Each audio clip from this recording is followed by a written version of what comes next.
Please. Say something. Chez nous, c'est chez nous. Rien de comparable. Aujourd'hui, j'ai plus peur. Chez nous, c'est chez nous. Là où j'ai I'm not afraid anymore. Des milliers de conifères se sont abattus sur mon grand-père. À ce temps, ça va être à votre tour d'avoir 14 peur. mois d'hiver, à la It's your turn. de quoi être fier.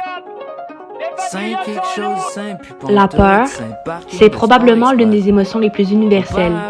Elle nous pousse à fuir, à nous protéger, à survivre, mais parfois, elle fait beaucoup plus que cela. Elle influence notre manière de voir le monde, nos choix, nos valeurs et parfois même nos aspirations politiques. Depuis plusieurs mois, une question me suit. Une question toute simple. Est-ce que la peur peut mobiliser? Et si oui, est-ce nécessairement une mauvaise chose? Avez-vous des regrets? Face aux événements comme tels, non. Au Québec, cette question est impossible à séparer de notre histoire. En 1839, Lord Durham recommande l'assimilation des Canadiens et Français, ce qui mènera à l'acte d'union et plus tard à ce que nous appelons le Canada. Peu à peu, une peur, déjà existante, s'installe pour de bon. La peur de disparaître. Comment voulez-vous qu'on ait des aspirations? Comment voulez-vous qu'on ait envie de se battre quand on sait, depuis 200 ans, qu'on perd et qu'on perd? C'est ça, être profondément colonisé. Pendant des générations, cette inquiétude façonne la mémoire collective. Les historiens parlent même de survivance, une volonté de durer malgré un sentiment de fragilité. La langue devient plus qu'un moyen de communiquer. Elle devient une preuve d'existence. La culture n'est plus seulement un héritage, elle devient quelque chose qu'il faut protéger. Au fil du temps, cette peur contribue à transformer le nationalisme québécois. Il ne s'agit pas seulement de revendiquer davantage d'autonomie. Il s'agit de préserver ce que plusieurs croient menacé.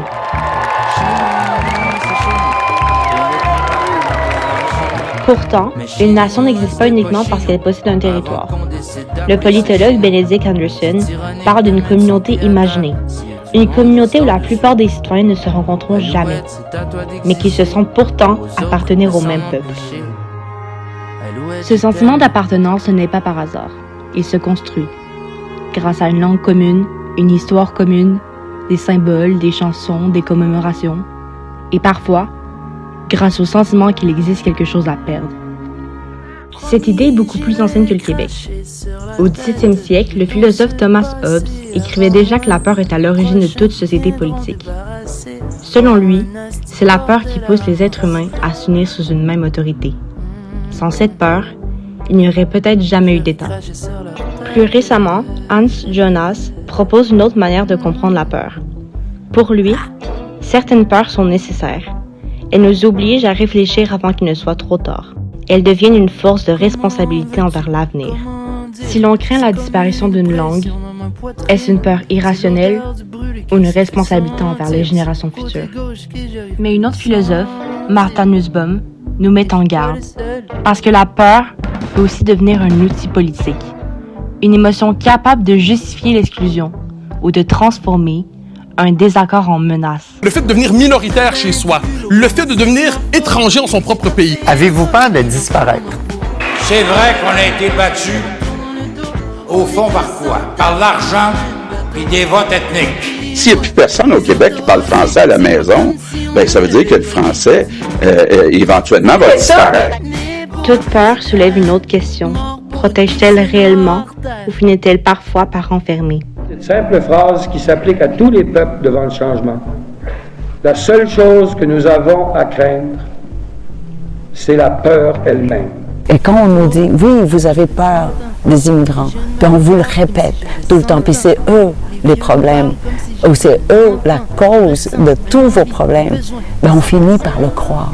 Yo, je suis pas québécois parce que je viens d'ailleurs, on m'aimera jamais au Québec. Tu donnes raison aux intolérants. Québec sur le cœur, on s'en calisse d'où t'es né. J'ai pas commencé ce projet pour répondre à une question.